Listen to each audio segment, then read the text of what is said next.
I knew something was wrong the moment I saw Patricia Cunningham marching across my driveway with that familiar scowl plastered across her face, clipboard clutched against her chest like a shield of righteousness. It was a sunny Tuesday morning in Roseville, California, and I had just finished waxing my 2019 Ford Mustang, admiring how the deep purple metallic paint gleamed under the June sun. I had spent 3 months saving up for that custom paint job, a gorgeous shade called midnight violet that shifted between purple and blue depending on the light. It was my dream car looking exactly how I wanted it to look, and I felt proud every time I pulled into my garage. Jacob Hartley. Patricia's voice cut through the peaceful morning like nails on a chalkboard. She was the vice president of our homeowners association, a position she wielded like a weapon against anyone who dared to express even the slightest bit of individuality in our cookie-cutter neighborhood. Her blonde hair was pulled back so tight it looked painful, and her pressed white pantsuit probably cost more than my monthly mortgage payment. I set down my microfiber cloth and turned to face her, already knowing this wasn't going to be a friendly chat about the weather. "Morning, Patricia. What can I do for you?" She stopped a few feet away from my car, wrinkling her nose as if the paint color physically offended her. "That," she said, pointing at my Mustang with her manicured finger, "is completely unacceptable." "What is?" I asked, genuinely confused. I had lived in Meadowbrook Estates for 2 years now, and while Patricia had made comments about my lawn being a quarter-inch too long or my trash cans being visible from the street for an extra hour past collection time, she had never complained about my car before. "That ridiculous paint color," she snapped. "Purple? Really? This is a respectable neighborhood, Jacob. We have standards. This isn't some carnival lot where you can park whatever gaudy eyesore you want." I felt my jaw tighten. I had worked 60-hour weeks at my job as a software engineer to afford this car and the custom paint job. Every penny had been earned through long nights and weekends, and I had chosen this color because it meant something to me. My late father had always loved purple, said it was the color of creativity and independence. Getting my car painted this shade was my way of honoring his memory. "It's my car, Patricia. I can paint it whatever color I want." "Not in this neighborhood, you cannot." She flipped through the papers on her clipboard with aggressive efficiency. Section 7. Subsection B of our HOA bylaws clearly states that all vehicles must maintain appropriate appearances that align with the community's aesthetic values. I crossed my arms. "I've read the bylaws cover to cover. There's nothing in there about car paint colors. You're making this up." Her face flushed red, a color that clashed terribly with her pantsuit. "Excuse me. Are you calling me a liar? I'm saying you're wrong." "Show me exactly where it says I cannot have a purple car." Patricia's lips pressed into a thin line. She flipped through her papers again, this time with less confidence. After a solid minute of searching, she looked up at me with barely contained fury. "The intent of the rule is clear. Appropriate appearances means nothing that stands out or draws negative attention." "That's your interpretation," I said calmly, though inside I was seething. "The bylaws don't specify anything about vehicle paint colors. I checked before I got the work done. If there's no explicit rule against it, then there's no violation." "We'll see about that," Patricia said, her voice dripping with venom. "I'm bringing this before the HOA board at the next meeting, and trust me, Jacob, they will agree with me. You'll be repainting that car back to something normal, or you'll be facing daily fines until you comply." She spun on her heel and stormed off before I could respond, leaving me standing in my driveway feeling like I had just been sucker punched. I looked back at my Mustang, at the beautiful purple paint that had made me smile every single day since I got it done. The thought of being forced to change it, to erase this tribute to my father, made my blood boil. I pulled out my phone and called my friend Marcus, who lived 3 streets over. He answered on the second ring. "Hey man, what's up? Patricia Cunningham just threatened to fine me because of my car's paint color." Marcus let out a low whistle. "No way, the purple Mustang. That car is sick, dude." "Yeah, well, apparently it's too sick for Meadowbrook Estates. She's taking it to the board." "That's ridiculous. There's no rule about car colors. I would know. I fought them last year about my basketball hoop, remember? I read those bylaws so many times I had them memorized. That made me feel slightly better."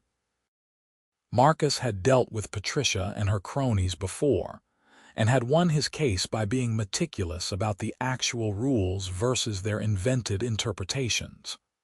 "What should I do?" "Document everything. Take photos of your car, print out the bylaws, highlight every section that could possibly relate to vehicles, beat them at their own game, and definitely show up to that board meeting. Don't let them push you around." We talked for a few more minutes before hanging up. I spent the rest of the day doing exactly what Marcus suggested. I photographed my car from every angle, printed out the entire HOA bylaws document, and went through it with a fine-toothed comb. Section 7, subsection B, which Patricia had referenced, read, "All vehicles parked within community boundaries must be in working order and maintain appropriate appearances, including no visible major damage, excessive rust, or commercial advertising." Nothing about paint color. Nothing about what colors were deemed acceptable or unacceptable. The phrase "appropriate appearances" was vague, but in the context of the other restrictions listed, it clearly referred to the condition of the vehicle, not its color. My Mustang was in pristine condition. There wasn't a scratch on it. The HOA board meeting was scheduled for the following Thursday evening. That gave me 9 days to prepare my defense. I wasn't just going to show up and hope for the best. I was going to be ready for whatever they threw at me. Over the next week, I did my homework. I researched HOA laws in California, looking up cases where homeowners had challenged overreaching boards. I found several precedents where courts had ruled in favor of homeowners when HOAs tried to enforce rules that weren't explicitly written in the bylaws. I also discovered that California law required HOAs to follow their own governing documents to the letter. They couldn't just make up rules on the fly based on personal preferences. I compiled everything into a neat folder. Printed bylaws with relevant sections highlighted, case law precedents, photos of my car, and even a receipt from the paint shop showing the professional quality of the work. I also printed out photos I found online of other cars in our neighborhood, including Patricia's own silver Mercedes, a bright red pickup truck belonging to someone on Maple Street, and a yellow Volkswagen Beetle I had seen parked near the community pool. If they were going to argue that purple was too attention-grabbing, I was going to point out that several other non-standard colors already existed in the neighborhood without issue. Thursday evening arrived faster than I expected. I put on a button-down shirt and khakis, wanting to look professional and take this seriously. The board meetings were held in the community clubhouse, a bland beige building near the neighborhood entrance that mostly sat empty, except for the occasional birthday party rental. When I walked in at 7 o'clock sharp, the room was already half full. The board sat at a long table at the front. Patricia Cunningham as vice president, Robert Chen as president, and 3 other members whose names I could barely remember because they rarely spoke. Margaret something, Tom something, and a younger woman named Stacy. Behind them hung a large print of the Meadowbrook Estates logo, a tree that looked more like a green blob. I took a seat in the 3rd row, my folder on my lap. A few neighbors glanced at me curiously. Most people who attended these meetings were there to complain about someone else or defend themselves from complaints. It wasn't exactly a social gathering. Robert called the meeting to order at 7:15. They went through the usual boring business first: approval of last month's minutes, discussion of the pool maintenance schedule, someone's request to install a fence, which was approved with specific height requirements. I sat through it all, my leg bouncing with nervous energy. Finally, 45 minutes in, Robert cleared his throat and said, "Next item on the agenda. Patricia has brought forward a concern about a vehicle belonging to Jacob Hartley. Jacob, are you here?" I stood up. "Yes, I'm here. Please come forward." I walked to the front of the room, very aware of all the eyes on me. Patricia was already wearing a smug expression, like she had already won. Robert folded his hands on the table. "Patricia has expressed concern that your vehicle's paint color is not in keeping with the community standards. Would you like to respond?" Yes, I would. I opened my folder and pulled out the printed bylaws. I've thoroughly reviewed our HOA bylaws, and there is no rule prohibiting any specific vehicle paint color.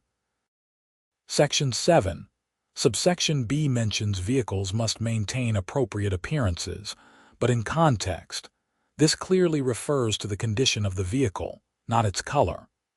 My car is in excellent condition with no damage, rust, or commercial markings. Patricia leaned forward. The color is inappropriate. It's flashy and draws unnecessary attention to your property, which affects all of our property values.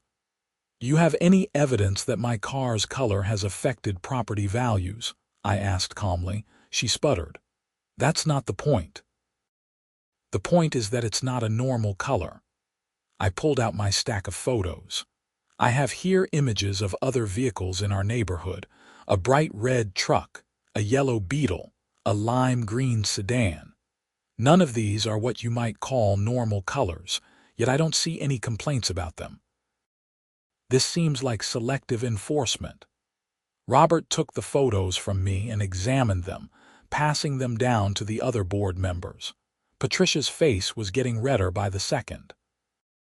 Furthermore, I continued, California Civil Code Section 4350 states that HOAs must follow their own governing documents.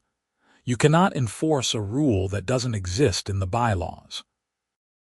If you want to regulate vehicle paint colors, you would need to propose an amendment, have it reviewed by homeowners, and vote on it according to the proper procedures. You cannot simply decide you don't like something and demand I change it. Tom, one of the quieter board members, spoke up. He has a point. I don't remember anything about vehicle colors in the bylaws. Patricia shot him a glare that could have melted steel. The spirit of the rule is about maintaining community standards. We all know that. The spirit of the rule isn't legally enforceable, I said. Only the actual written words are, and those words don't prohibit my purple car. Robert looked uncomfortable. He glanced at Patricia, then at me, then down at the photos. I think we need to take some time to review this properly. Jacob, thank you for presenting your case. We'll discuss this and let you know our decision. When? I asked. Because Patricia threatened me with daily fines, I need to know if I should be expecting that. Robert's eyebrows shot up. Daily fines? No, we haven't issued any fines. And we won't until this matter is fully reviewed and voted on by the board. Patricia looked like she wanted to argue but managed to keep her mouth shut. I took that as a small victory. Thank you, I said. I look forward to your decision. I gathered my papers and returned to my seat, feeling the adrenaline pumping through my veins. The rest of the meeting passed in a blur. I barely heard anything else they discussed. When Robert finally adjourned at 9 o'clock, I stood up to leave, but Marcus appeared at my elbow. I hadn't even noticed him come in. "Dude, that was amazing," he said quietly as we walked out together. "You totally shut her down." I just stated facts, I said, but I couldn't help grinning. Think it worked? Absolutely. Robert looked ready to drop it entirely. Patricia is going to have a hell of a time convincing the others to back her up when there's literally no rule supporting her complaint. We walked to the parking lot together, where my purple Mustang gleamed under the streetlights. I'm still worried she's going to find some way to make my life miserable, I admitted. Probably, Marcus agreed. But you've got the law on your side. Just keep documenting everything. If she harasses you, that's a separate issue you can take to the board or even to a lawyer if it gets bad enough. Over the next few days, I waited anxiously for the board's decision. I kept expecting to find a violation notice on my door or an angry email in my inbox, but nothing came. Life continued as normal. I went to work, came home, worked out, watched TV, all while wondering what was happening behind the scenes. On Tuesday afternoon, exactly 5 days after the board meeting, I found an envelope in my mailbox with the HOA logo on it. My heart sank. This was it. The decision. I opened it right there at the mailbox, not wanting to wait until I got inside. The letter was short and to the point. Dear Mr. Hartley, after careful review of your case regarding your vehicle's paint color, the HOA board has determined that no violation of the bylaws has occurred. Section 7, subsection B does not prohibit any specific paint colors and your vehicle is in good condition as required. No fines will be assessed. Thank you, Meadowbrook Estates HOA Board. I read it 3 times to make sure I wasn't misunderstanding. They had ruled in my favor. I had won. I actually let out a laugh right there at the mailbox, relief flooding through me. All that stress, all that preparation, and it had paid off. My purple Mustang was safe. That should have been the end of it. I should have been able to enjoy my victory and move on with my life. But I had severely underestimated Patricia Cunningham's capacity for pettiness and vindictiveness. 2 weeks later, on a Saturday morning, I woke up to find a parking ticket on my windshield. Not from the police, but from the HOA. The violation listed: parking in violation of community standards, vehicle extends beyond designated parking area. I stared at the ticket in disbelief. My car was parked in my driveway, exactly where it always was. I measured it with a tape measure just to be sure. The back bumper was a full 3 feet away from the sidewalk. There was no violation. I took photos and sent an email to the HOA board disputing the ticket. 2 days later, I received a response from Patricia herself. Violation stands. Fine of $50 must be paid within 10 days or late fees will apply. No explanation, no justification. Just a demand for money based on a completely false claim. I called Marcus immediately. She's retaliating. This is ridiculous. Don't pay it, Marcus said firmly. Document everything, dispute it formally in writing, and demand a hearing if they don't drop it. This is harassment. I followed his advice, sending a certified letter to the HOA board president, Robert Chen, explaining the situation and requesting the fine be dismissed. I included photos showing my car was properly parked and noted that this appeared to be retaliation for my previous successful challenge. Robert responded within a week, and to my relief, his email was apologetic. Jacob, I've reviewed your case and the photos. The parking ticket was issued in error and has been voided. No payment is necessary. I apologize for the inconvenience. 1 point for me, 0 for Patricia. But she wasn't done yet. Over the next month, I received 3 more bogus violation notices. One claimed my trash cans were left out past the pickup time, even though I had brought them in within the required hours and had timestamp photos to prove it. Another said my lawn was overgrown, despite the fact that I had just mowed it the day before, and it was well within the acceptable height range. The third claimed I had an unauthorized basketball hoop, which was completely insane because I didn't own a basketball hoop. Each time, I documented everything and disputed the violations. Each time, Robert or one of the other board members dismissed them, but the pattern was clear. Patricia was waging a personal vendetta against me, and she was using her position on the HOA board to do it. "You need to file a formal complaint against her," Marcus said when I told him about the fourth bogus ticket. "This is harassment, man. She's abusing her power." He was right. I drafted a formal complaint letter addressed to the entire HOA board, detailing every false violation notice I had received since the car paint controversy, including dates, photos, and the eventual dismissals. I cited California HOA laws about board members acting in good faith, and noted that Patricia's behavior appeared to be personal retaliation rather than legitimate enforcement of rules. I sent the letter via certified mail to ensure there was a record of receipt. Then, I waited.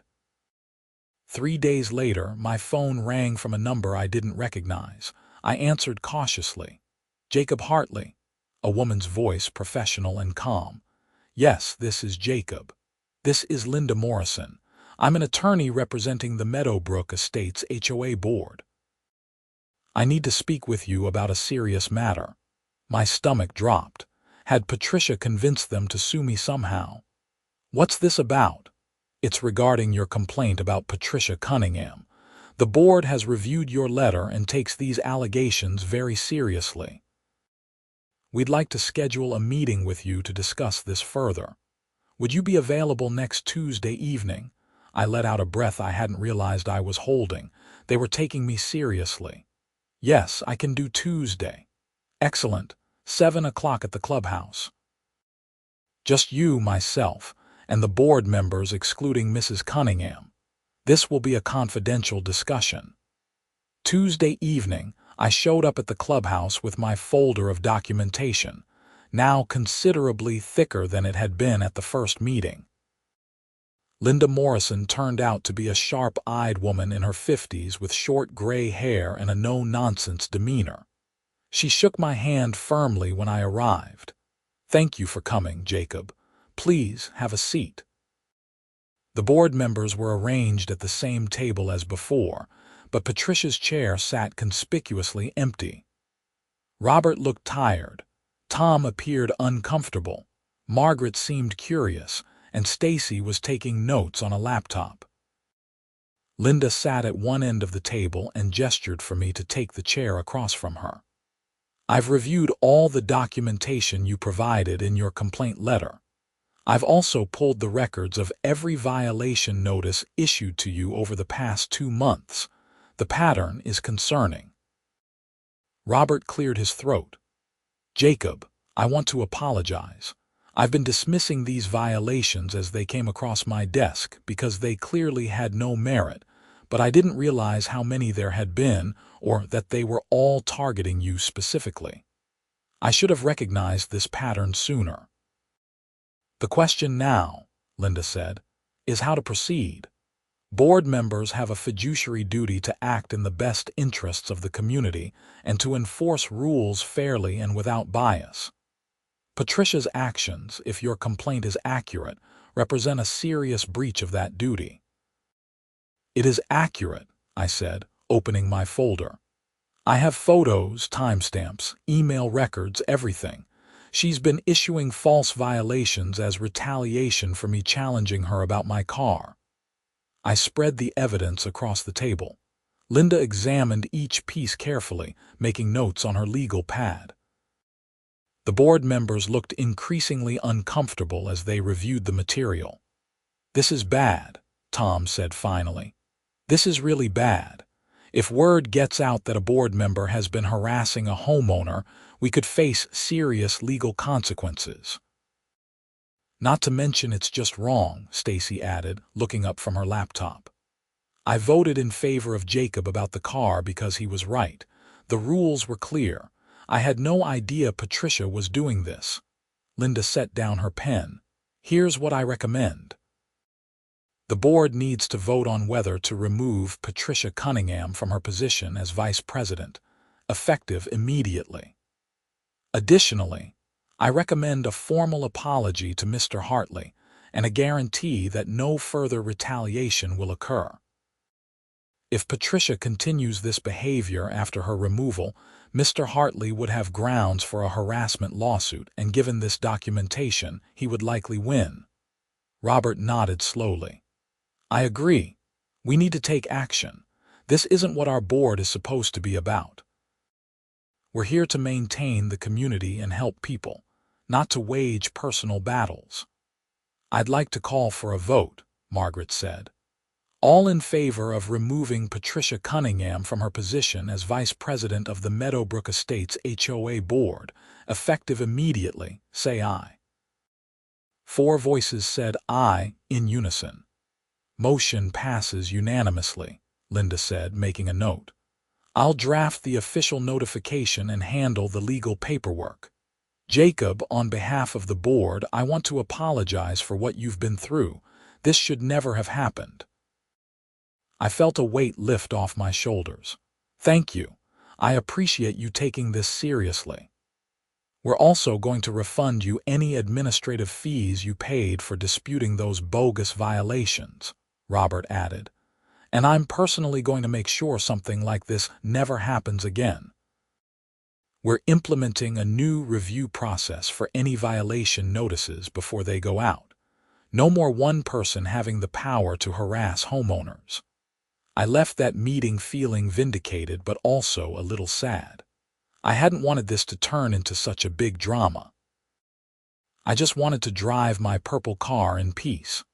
But Patricia had escalated things to the point where the board had no choice but to take action. The fallout was swift. Within 2 days, everyone in the neighborhood knew that Patricia had been removed from the board. The rumor mill was working overtime, with various versions of the story circulating. Some people said she had been embezzling money, which wasn't true. Others claimed she had been caught vandalizing property, also false. I kept my mouth shut and let people speculate. The truth was dramatic enough without me adding fuel to the fire. Patricia herself was predictably furious. I saw her at the grocery store about a week after her removal, and she gave me a look of pure hatred from across the produce section before turning and walking away quickly. I didn't approach her. There was nothing left to say. For a few weeks, things settled down. I enjoyed driving my purple Mustang without fear of bogus tickets. I mowed my lawn on schedule, brought in my trash cans promptly, and generally continued being a normal, rule-following resident. The new review process for violations actually seemed to be working. A couple of my neighbors mentioned receiving legitimate violation notices for actual issues, and they appreciated that the notices now came with clear photos and specific bylaw citations, instead of vague accusations. Then, on a Thursday evening in late August, everything went completely off the rails. I was sitting in my living room watching a baseball game when I heard shouting outside. At first, I ignored it, figuring it was just kids playing, but the shouting got louder and more aggressive. I muted the TV and went to my front window. Patricia Cunningham was standing in the middle of the street, still in what looked like pajamas and a bathrobe, screaming at the top of her lungs. At first, I couldn't make out what she was saying, but as I opened my front door and stepped onto my porch, her words became crystal clear. You all think you're so special. You all think you can do whatever you want. Well, I'll show you. I'll show all of you. Several neighbors had come out of their houses, watching in confusion and concern. Patricia was holding something in her hand, and with a jolt of alarm, I realized it was a can of spray paint. Before anyone could react, she marched up to the nearest car, a white Honda Civic belonging to my neighbor David, and began spraying it with bright red paint. David yelled and ran toward her, but she spun around, pointing the spray can at him like a weapon. "Stay back. All of you stay back." "Patricia, what are you doing?" David shouted. "That's my car. You didn't care when they let him keep his stupid purple car." She pointed at me with her free hand, her eyes wild. "You all took his side. Well, if he gets to ruin this neighborhood with his trashy color, then I'll ruin all of it." My heart was pounding. This was way beyond HOA drama. This was vandalism, destruction of property, and Patricia seemed to have completely lost touch with reality. Marcus appeared beside me, phone in hand. "I'm calling 911, he said quietly.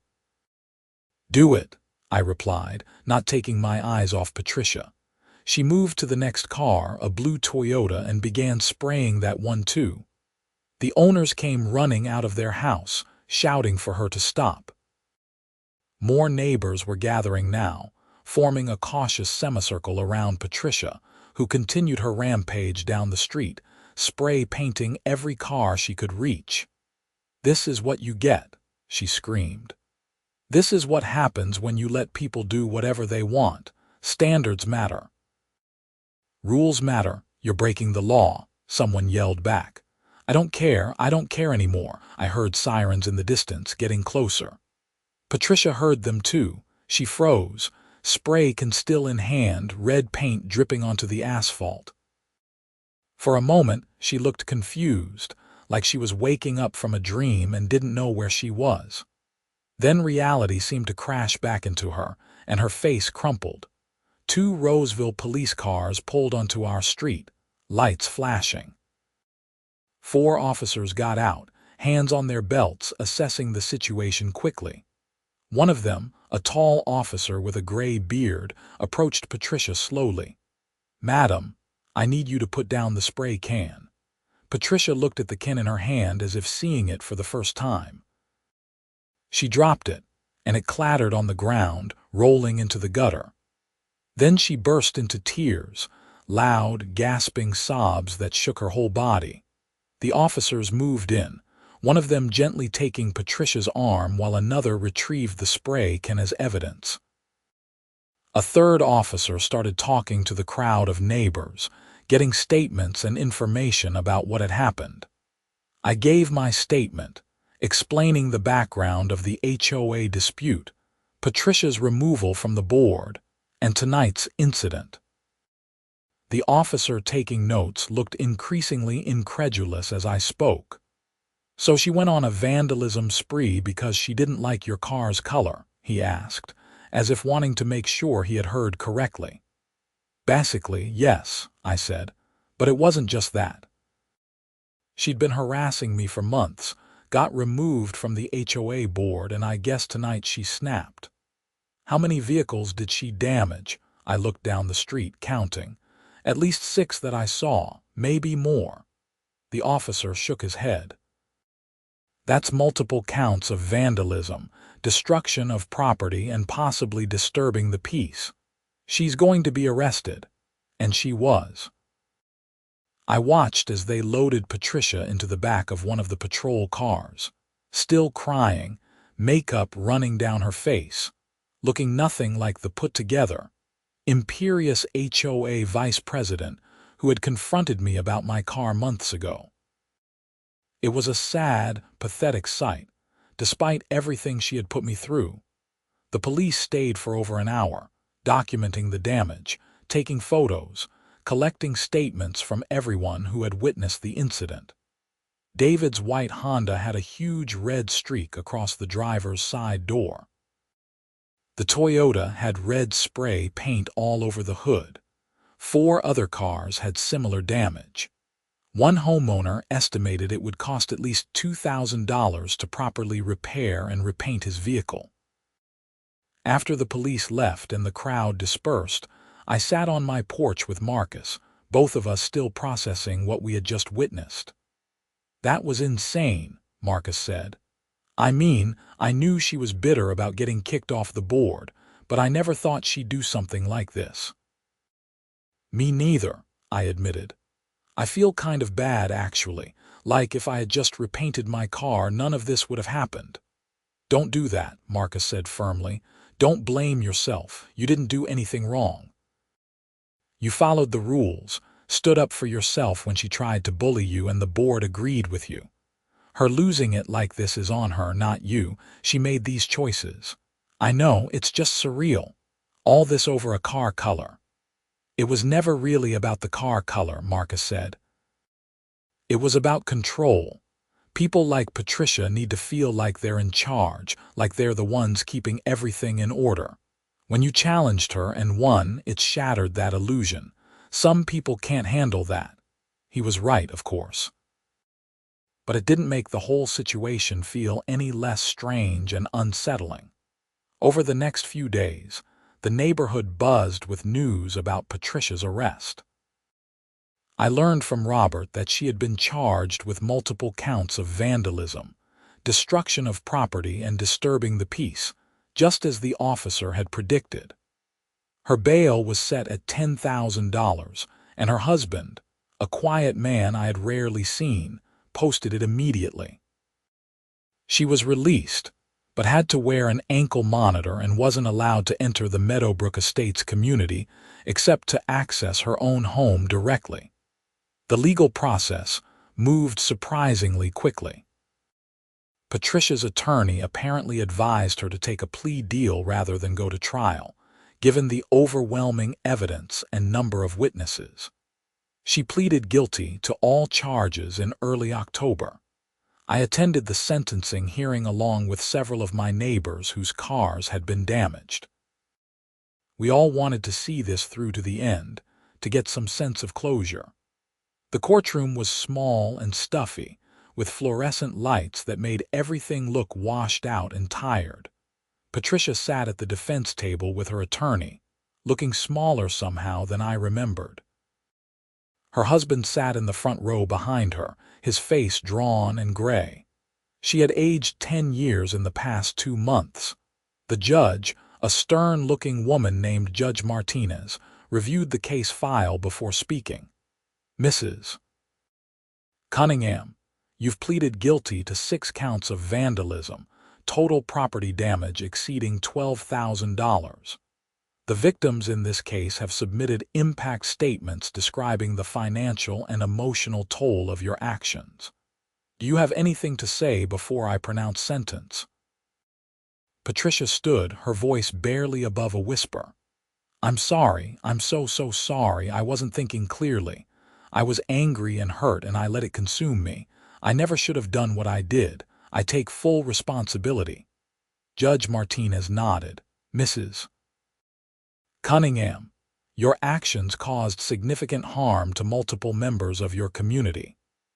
While I understand you were experiencing emotional distress, that does not excuse the deliberate destruction of other people's property. However, I also note that you have no prior criminal record. You've expressed genuine remorse, and you've already begun making restitution payments to the victims. Therefore, I'm sentencing you to 2 years probation, 300 hours of community service, mandatory anger management counseling, and full restitution to all victims for the cost of repairs. You will also be prohibited from holding any position on a homeowners association board during your probation period. Do you understand these terms? Yes, Your Honor, Patricia said, her voice shaking. Then we're adjourned. And just like that, it was over. Patricia and her attorney left through a side door. Her husband followed, shoulders slumped. I felt no triumph, no satisfaction in seeing her brought low. Just a tired sense of relief that this whole mess was finally done. Outside the courthouse, David approached me. Hey, Jacob. I just wanted to say thanks for handling all that HOA stuff properly. If you hadn't documented everything and gone through the right channels, the police might not have believed us about the pattern of harassment. Your records helped make the case. I'm just glad it's over, I said honestly. You and me both. Although I have to say, your car does look pretty awesome. Purple suits it. I laughed, surprising myself. Thanks, man.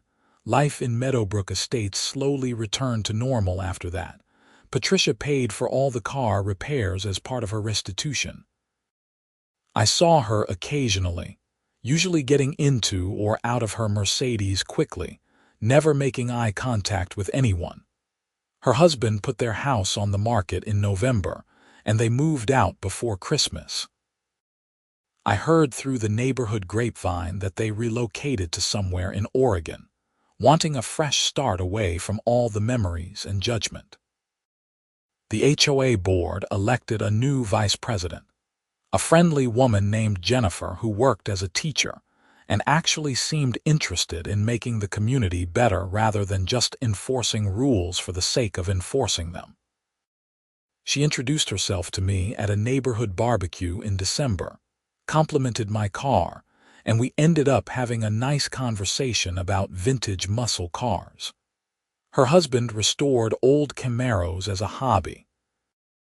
The incident became a cautionary tale in our neighborhood and apparently in HOA circles around Roseville. I heard from Marcus that several nearby communities had revised their board member codes of conduct and violation notice procedures, wanting to avoid their own Patricia Cunningham situations. It was a small silver lining to an otherwise ugly situation. As for me, I continued driving my purple Mustang with pride.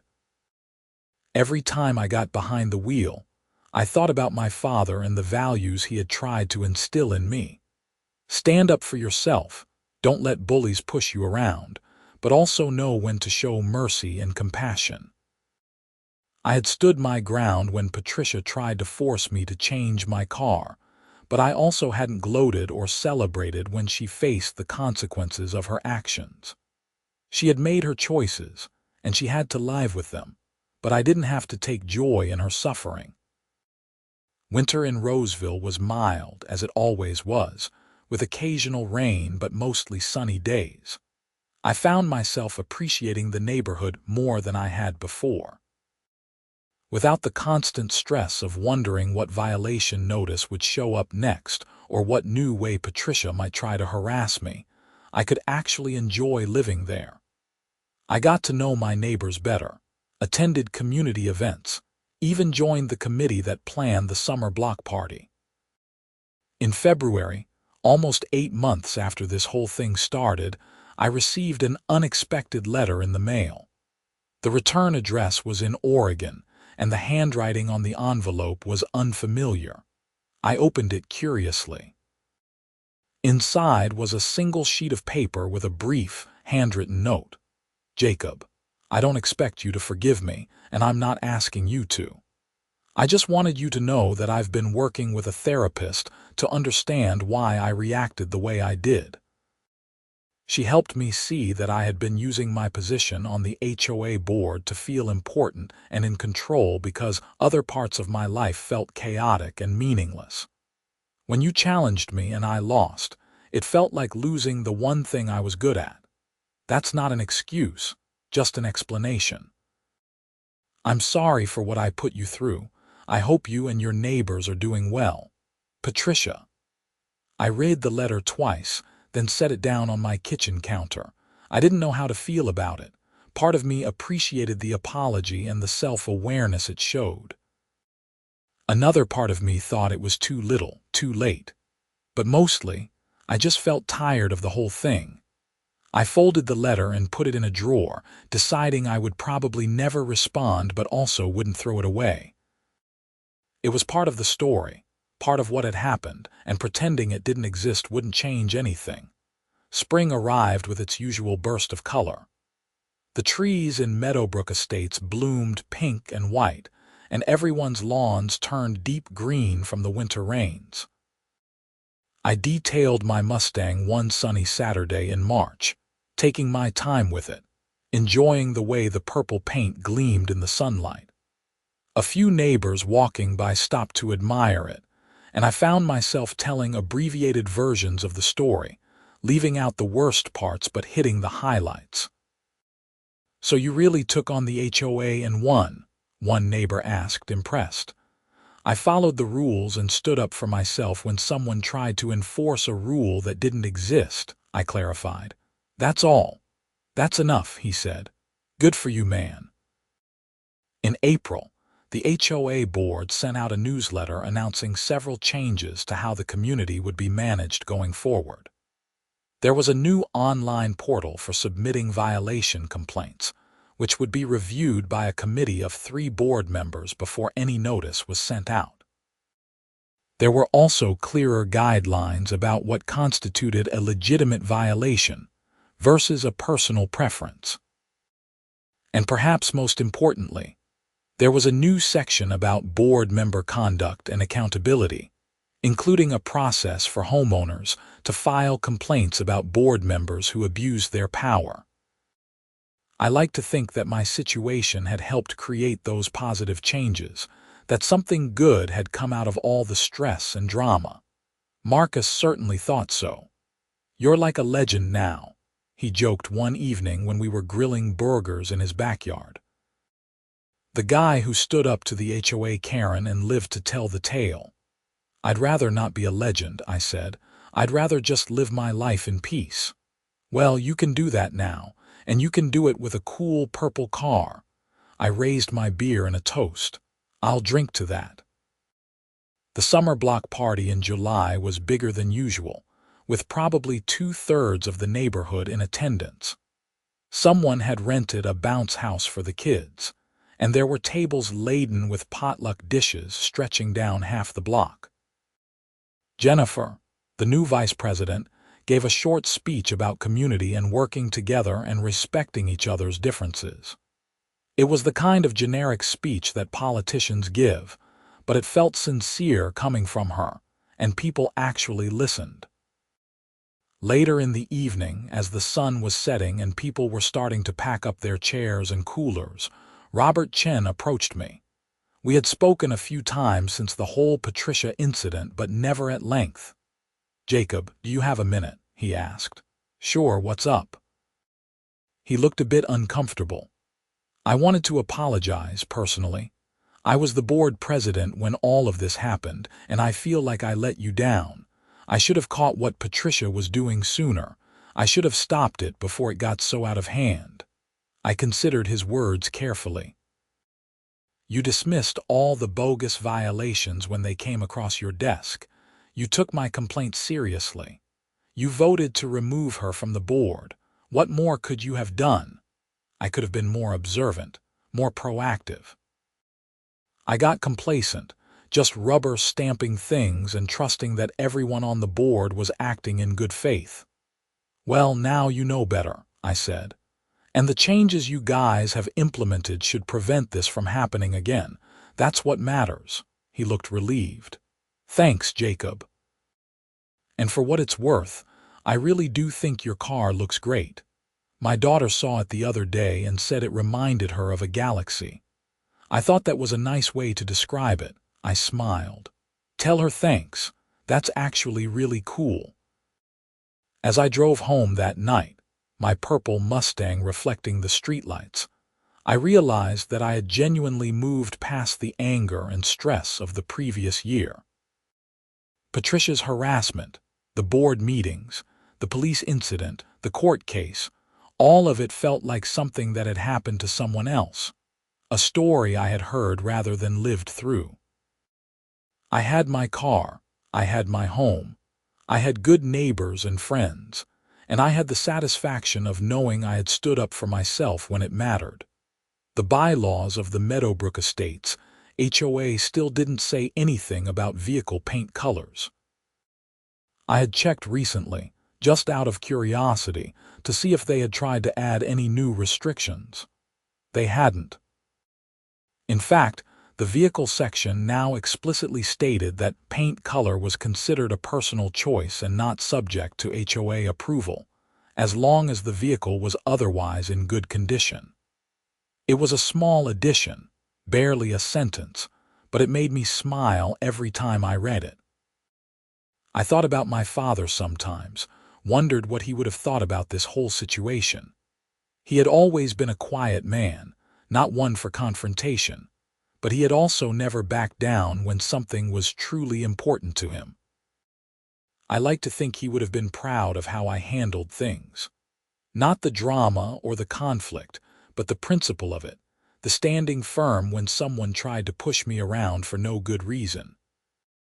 One year after Patricia's vandalism spree, I was washing my car in the driveway when a young couple walked by pushing a stroller. They were new to the neighborhood, had just moved in a few weeks earlier according to the community newsletter. "Wow, cool car," the husband said, stopping to admire it. "That's a beautiful color."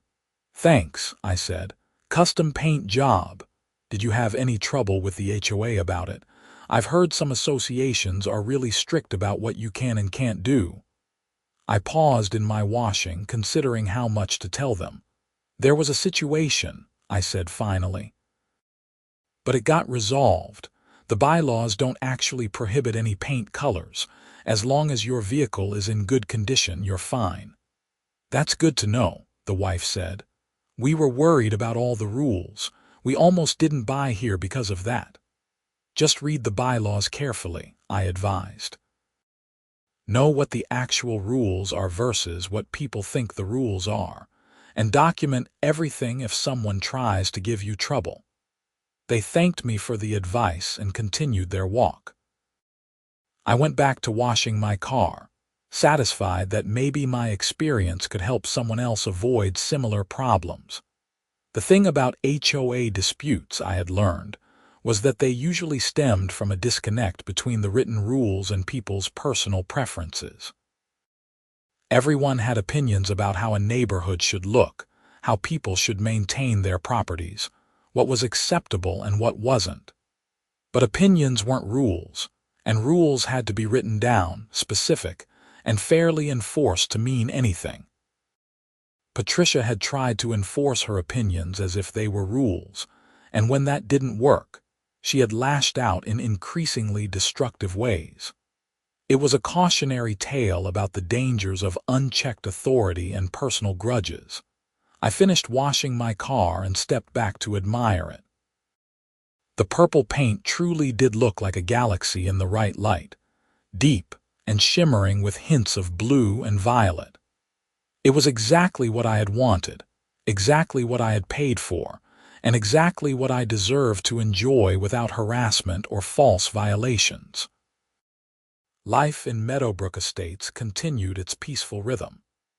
Seasons changed, neighbors came and went, kids grew up, lawns were mowed, pools were maintained, and the HOA board handled the mundane tasks of community management without drama or controversy.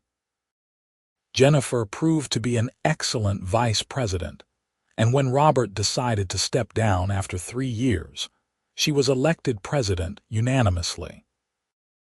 I stayed in my house, continued working as a software engineer, kept my purple Mustang shining and pristine, and occasionally told the story of my battle with HOA Karen to friends and colleagues who found it both hilarious and horrifying. It became one of those stories that grew slightly more dramatic with each retelling, though I always tried to stick to the basic facts. In the end, the lesson was simple. Know your rights, stand up for yourself, document everything, and don't let bullies win. Whether it's an overzealous HOA vice president or anyone else trying to impose their will unfairly, the principles were the same. Follow the actual rules, not someone's interpretation of the rules. And if the rules are unjust, work to change them properly rather than just ignoring them or lashing out. My purple Mustang sat in my driveway, a testament to all of that and more. It was just a car, just a color, but it represented something bigger. The right to make choices about my own property, the courage to defend those choices, and the satisfaction of knowing that sometimes, when you're in the right and you stand your ground, you actually win. And honestly, that was worth more than any car, no matter what color it was painted. Though I had to admit, purple looked pretty damn good.